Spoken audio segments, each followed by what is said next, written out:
आगे बैठोगे तभी शंकर जी मिलेंगे क्या?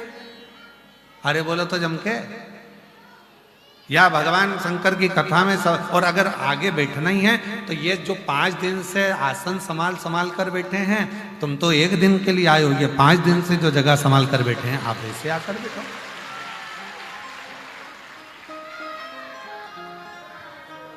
और कितनी बड़ी बात सतुआ बाबा जी ने कही, और एक को नहीं कही, सतुआ बाबा जी ने सबको कही। माइक पकड़ कर बोले सतुआ बाबा जी कि ये कथा जो श्रोता भाई बहन जो प्रयागराज की धरा पर आए हैं, पोटला बांध बांध कर अपने सिर पर ले लेकर आए हैं, ये कथा उन भक्तों के लिए है, वीआईपी के लिए नहीं। यहां यही वीआईपी।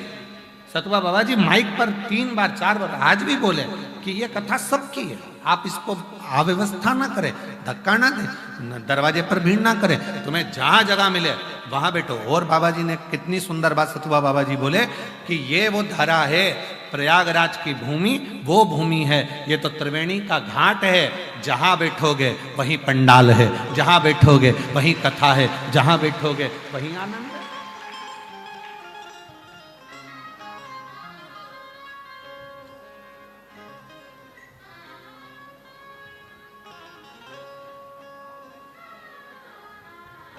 ठीक है,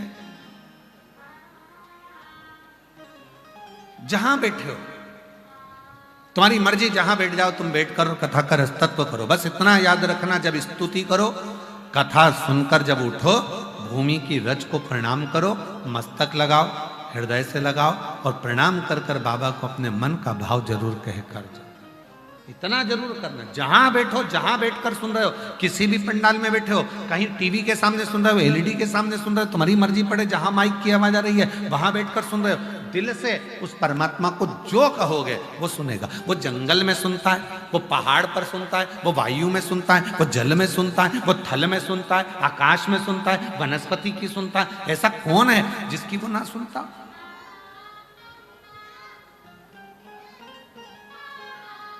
ऐसा कौन है जिसकी वो ना सुनता? सबकी सुनता है, तो क्यों ना सुनेगा वो? क्यों ना सुनेगा?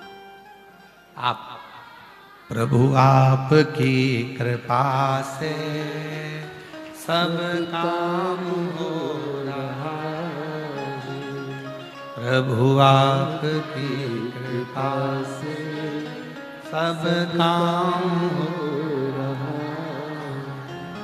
करते हो भोले बाबा मेरा नाम हो रहा है, करते हो भोले बाबा मेरा नाम हो रहा है, प्रभु आपकी कृपा से सब काम हो रहा है, भोले आपकी कृपा से सब काम। जिस दिन तुम शिव के दास बन गए, आज प्रयागराज की भूमि से याद रख लेना, जिस दिन तुम शिव के दास बन गए, उस दिन तुम हर परीक्षा में पास हो गए।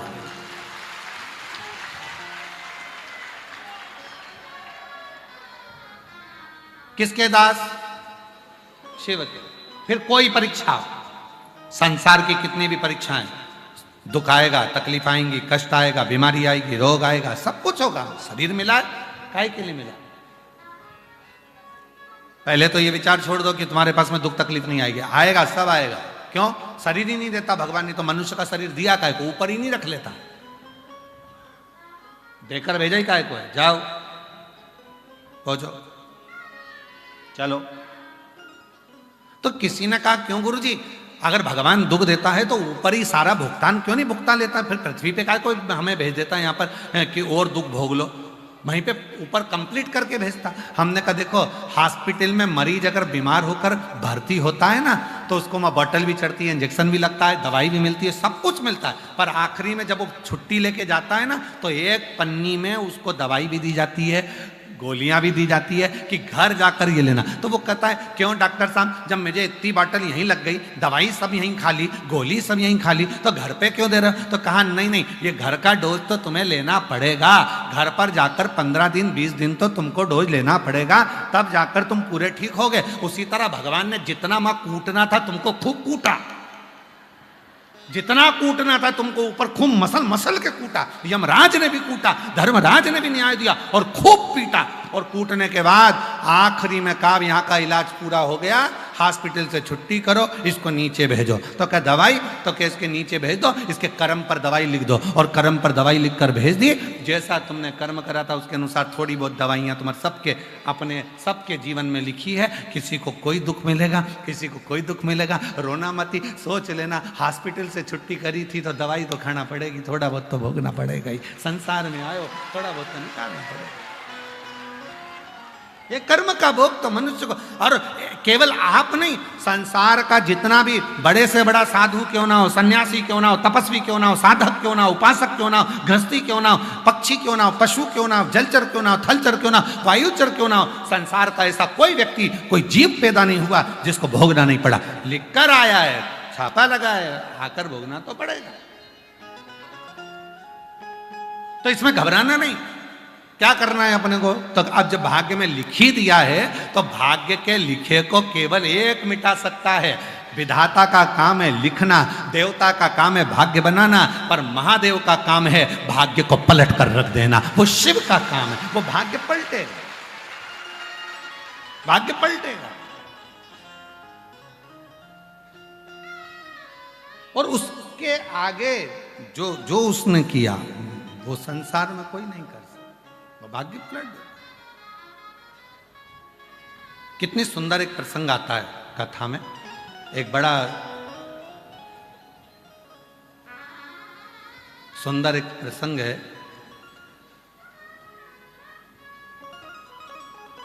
तमिलनाडु में एक पुनीतावती नाम की एक शिव भक्त हुई।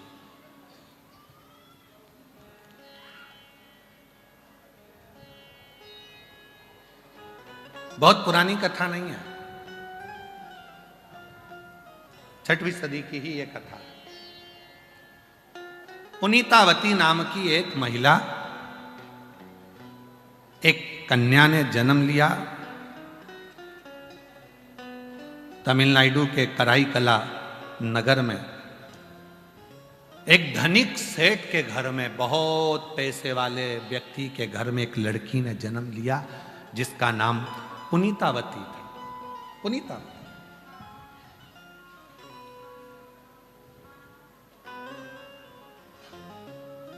सेठ जी प्रतिदिन संध्या होते से ही प्रदोष काल में शंकर भगवान का अभिषेक पूजन करते थे। प्रतिदिन नियम था उनका। प्रदोष काल हुआ, शिव को याद किया। हम आपसे भी कहते हैं, प्रतिदिन जब सूर्य डूब रहा हो, चंद्र उदित हो रहा हो, प्रदोष का जब समय हो, उस प्रदोष काल में आप भी शिव का स्मरण करो। अभिषेक नहीं कर सकते तो स्मरण करो। स्मरण कैसे? बस तुम्हें लग रहा है कि मेरे घर में धन की कमी है, संपदा की कमी है, मेरे घर में वैभव की कमी है, मेरे घर में लक्ष्मी की कमी है, मेरा व्यापार नहीं हो रहा, भगवान मेरे बच्चों की लाइन नहीं बैठ रही, ना विवाह हो रहा, ना उनकी कोई नौकरी लग रही है, तो शाम का समय प्रदोष काल और दरवाजे की ओर, जिस समय पर प्रदोष काल में प्रतिदिन मेरे शंकर भगवान माता पार्वती के साथ में नंदी पर बैठकर भ्रमण के लिए निकलते हैं, वो प्रदोष काल के समय पर दरवाजे की ओर मुख कर कर भगवान शंकर के या तो पंचाक्षर मंत्र नमः शिवाय, या षडाक्षर मंत्र ओम नमः शिवाय, या श्री शिवाय नमस्तुभ्यम, बस दरवाजे की ओर देखते हुए 5 बार या 7 बार शिव के नाम का उच्चारण कर कर, हे कुबेर भंडारी, हे कुबेरेश्वर महादेव, आपने लक्ष्मी को भी लक्ष्मी दी है, आपने कुबेर को भी लक्ष्मी दी है, कृपा करो मेरे घर में भी लक्ष्मी और वैभव दीजिए। झोली पसार कर नमः शिवाय श्री शिवाय नमस्तुभ्यम कहकर उस झोली को वापिस अपनी ओर गिराओ। आप लगातार 2 महीना 3 महीना आप प्रदोष काल में शाम के समय भगवान शंकर जब रोज प्रतिदिन पार्वती और शिव जी निकलते हैं भ्रमण पर, उस समय पर आप रोज जब भगवान से निवेदन करोगी तो एक ना एक दिन मेरा भोले बाबा तुम्हारी झोली भर ही देगा। अब इसमें तुम्हारा धन लगा क्या? जम के बोलो जरा, इसमें तुम्हारा पैसा लगा क्या? इसके लिए वो कृपा करने वाला, वो करुणा करने वाला। मृत्यु लोक कोई भी देवता लेने को तैयार नहीं है, क्योंकि इनके दुखड़े कौन सुने, और दुखड़े सुने तो पूर्ति करना भी पड़े। भगवान नारायण बोले मैं मृत्यु लोक नहीं लूं, भगवान ब्रह्मा जी बोले हम मृत्यु लोक नहीं ले, तब सब ने अपना अपना लोक ढूंढ लिया। शंकर भगवान अकेले बचे। उनसे पूछा तुम्हें क्या दें? शंकर भगवान बोले कुछ बचा है? तो क्या पृथ्वी का मृत्यु लोक, ये पृथ्वी बची है, मृत्यु लोक बचा है। शंकर भगवान बोले हम लेने को तैयार हैं। लेने को तैयार हो? हाँ। पक्का? हाँ। मछली को भी दर्द होगा तो तुम्हें दौड़ना है, इल्ली को भी दर्द होगा तो तुम्हें दौड़ना है, कीट पतंगे को भी दर्द होगा तो तुम्हें दौड़ना है। शंकर भगवान ने कहा दौड़ने को तैयार हूं, उनका दुख मिटाने को भी तैयार हूं, पर एक शर्त है। क्या शर्त? जो मुझे याद करेगा मैं उसकी तकलीफ मिटाता चलूंगा। जो मुझे याद करे।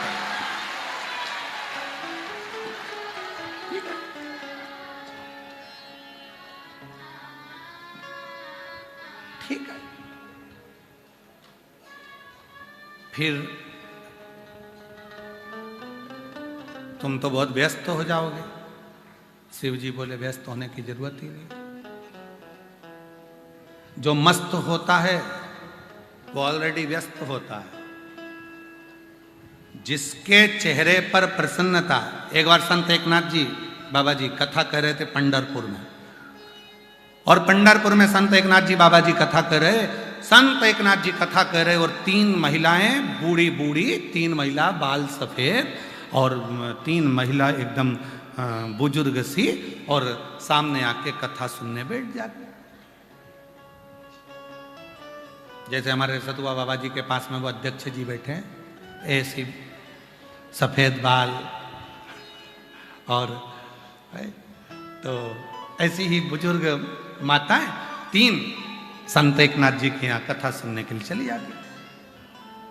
अब 3-4 लड़कों को लगा कि ये लेडीज महिला तीनों कथा में आकर बैठ जाती हैं और बड़ी दिल से कथा सुनती हैं, और बाबा जी कथा कहते हैं तो बार बार इनको देखकर कथा कहते हैं।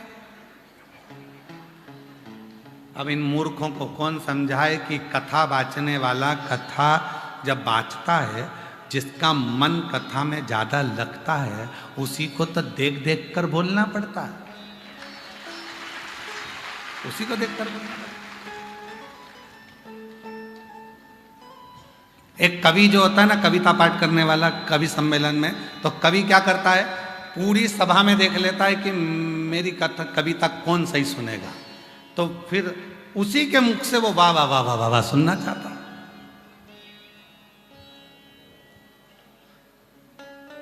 सुने? अब वो तीनों अच्छे से सुनती थी, तो बाबा जी संत एकनाथ जी उनको देखकर कथा कहते थे, पर इन तीनों की बुद्धि बिगड़ गई। इन तीनों ने विचार करा, जरूर बाबा जी का ये महिलाएं तीनों जरूर, अच्छा जिसकी बुद्धि में कचरा भरा हो ना, तो उसको सब दूर कचरा दिखता, जिसके दिमाग में गंदगी भरी होगी तो उसको गंदगी दिखेगी।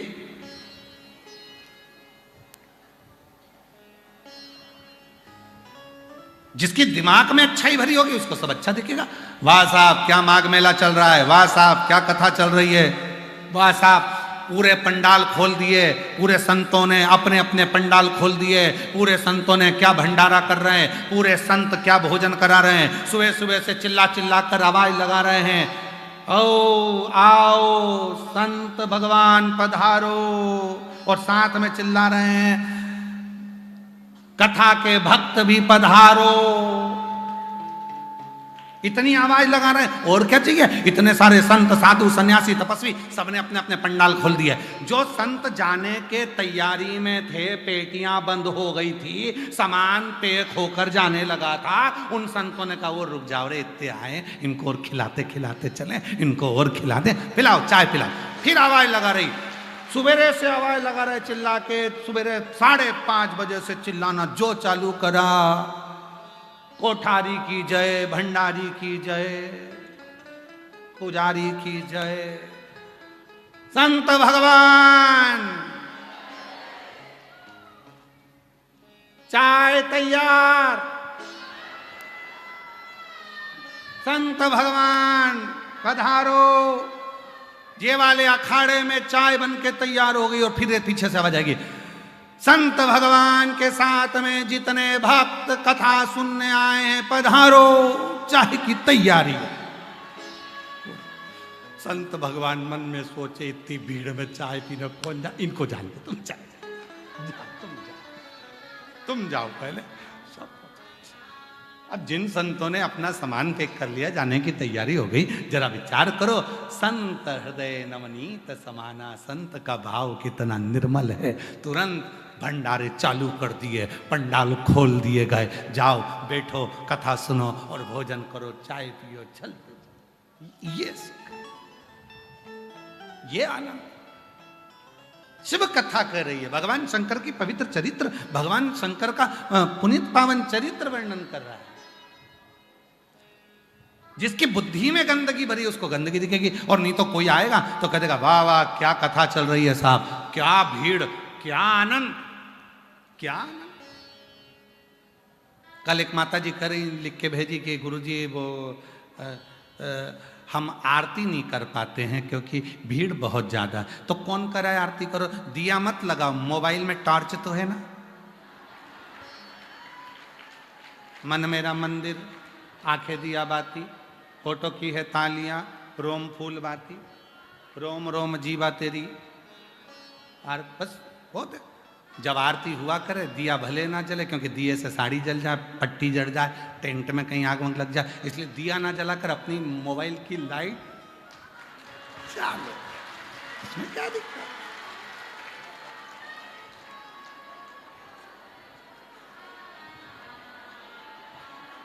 अब किसी ने अच्छा ही, अब हमने जो बोला है ना कि मोबाइल की लाइट से भी आरती कर सकते हो, तो इस पे बहुत बड़ा विरोध खड़ा होगा थोड़े दिन बाद, तो उनको उत्तर भी दे दे, क्या ऐसा हो सकता है? क्यों नहीं हो सकता। तमिलनाडु में एक भक्त हुए मरार, क्या नाम था, मरार, शूद्र थे,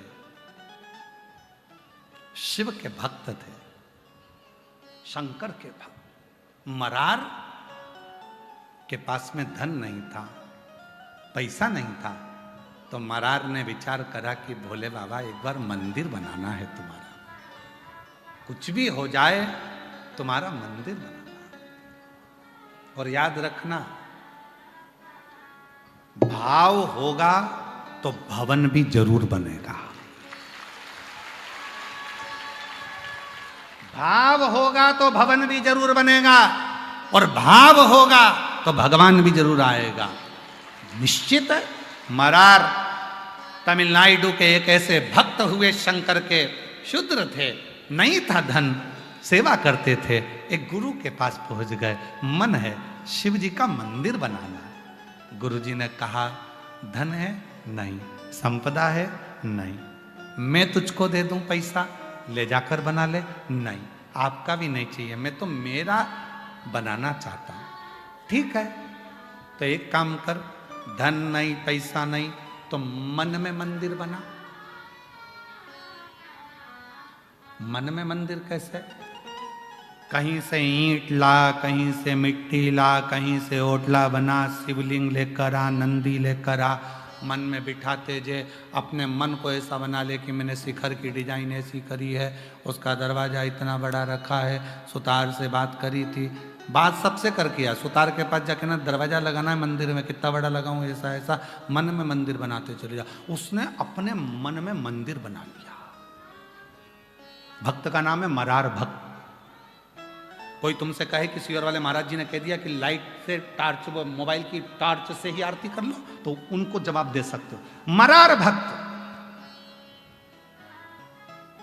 शिव भक्त था, मन में मंदिर बन गया। पंडित जी के पास गया, प्राण प्रतिष्ठा की मुहूर्त दे दो। पंडित जी ने कहा तूने मंदिर का बना लिया? मेरे मन में बना लिया। तो मन में बना लिया तो कभी भी प्रतिष्ठा? नहीं नहीं नहीं, तुम मुहूर्त दो, मैंने सब पूछ पूछ के बनाया है, तुम मुहूर्त दो। पंडित जी ने मुहूर्त निकाला, इस तारीख का मुहूर्त है। कांची वहीं पास में लगी हुई थी, और उस स्थान का राजा एक बहुत बड़ा मंदिर बनाया था। वहां से 100 किलोमीटर की दूरी पर राजा ने मंदिर की प्राण प्रतिष्ठा का मुहूर्त भी वही निकाला जो मरार ने निकाला था। मरार राजा शिव का इतना बड़ा भक्त था कि हवन यज्ञ से शंकर जी को प्रसन्न कर लेता था। आज शिव जी के पास में उसने भी मुहूर्त निकाला और प्राण प्रतिष्ठा दोनों जगह चालू हो गई। राजा प्राण प्रतिष्ठा कर रहा है, बड़े बड़े विद्वानों को बुलाकर, बड़े बड़े यज्ञ कराकर, अनुष्ठान कराकर, सब दान कर कर प्राण प्रतिष्ठा चल रही थी। और मरार बैठ गया था, आज का मुहूर्त है, इतनी वजह से यज्ञ चालू हो गया है, ब्राह्मण हवन करा रहे हैं, मैंने, मेरा भोलेनाथ आकर प्रतिष्ठा में बैठने वाला है, उसके प्राण प्रतिष्ठा होने वाली है। और प्राण प्रतिष्ठा चलती, राजा ने शिव जी को सामने से जाते हुए देखा। राजा कहने लगा भोले बाबा, आज मेरे मंदिर की प्राण प्रतिष्ठा, तुम्हें बैठना है? शंकर जी बोले आज नहीं बैठ सकता, कोई दूसरा मुहूर्त निकाल ले, आज तो मरार के दिल में जाकर बैठना है, उसने जो मंदिर बनाया, उसने जो हृदय में मंदिर बनाया है। भाव होगा तो भवन बनेगा, और भवन में भगवान तब आता है जब भाव निर्मित हो जाता है। मेरे भक्त के हृदय में जो मंदिर बना है उसकी प्राण प्रतिष्ठा है। कहा वो मरार के दिल में तुम बैठोगे? हाँ, राजा का प्राण प्रतिष्ठा छोड़कर शंकर भगवान मरार के दिल में जाकर बैठ गए। दिल में एक दिन मरार के मन में जाकर बैठ गए तो मरार के मन में आया, अब प्राण प्रतिष्ठा पे भंडारा कराना चाहिए, हलवाई नहीं मिल रहा, भोजन कैसे कराओ, किसको जीवा? शंकर भगवान ने कहा मेरी धर्म पत्नी से जोरदार कोई हलवाई नहीं है,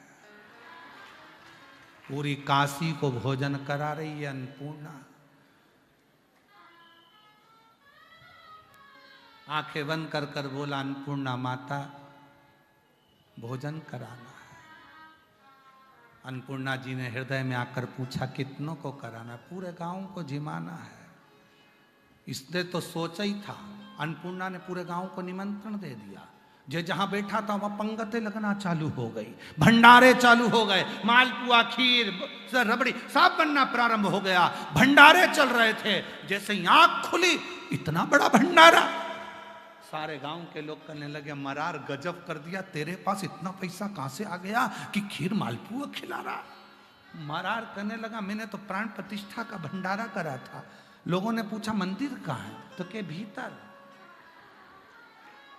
प्रतिष्ठा हो गई, हाँ भगवान बैठ गए, हाँ वो भंडारा सारा गांव खा रहा था। कोई तुमसे पूछे किसी और वाला बाबा कह दिया कि दिया बाती भी नहीं हो तो टार्च तो है ना मोबाइल।